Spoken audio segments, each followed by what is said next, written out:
మనం తర్వాత నాగార్జున సినిమా ఏది చేయలేదు. సోగ్గాడే చిన్ని నాయన ఎప్పుడో మొదలైనా ఆ సినిమా ఇప్పటికీ ఓ కొలిక్కి రాలేదు. ప్రస్తుతం కార్తీతో సినిమా తప్ప మరో ప్రాజెక్ట్ ఏది ఒప్పుకోలేదు. పెద్దగా షూటింగ్స్ హడావిడి లేదు. సోగ్గాడే చిన్ని నాయన షూటింగ్ కి నిరవధికంగా బ్రేక్ ఇచ్చేశాడు నాగ్. అయితే ఏం జరుగుతున్నట్టు?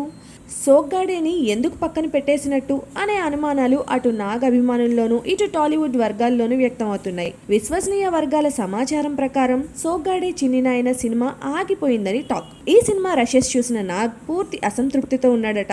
కథ అనుకున్నది అనుకున్నట్టు రాలేదని ఫీల్ అవుతున్నాడట.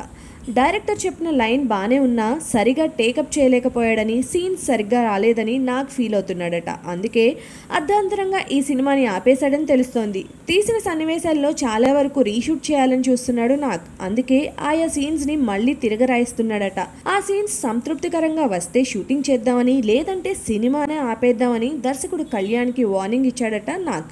దాంతో కళ్యాణ్ హడావిడిగా సీన్లు మళ్ళీ రాసే పనిలో పడ్డాడట. మరి కళ్యాణ్ ఈ కింగ్ని ఎప్పుడు ఒప్పిస్తాడో, ఎప్పుడు ఈ సినిమా మళ్ళీ పట్టాలెక్కిస్తాడో అనేది అనుమానంగా ఉంది.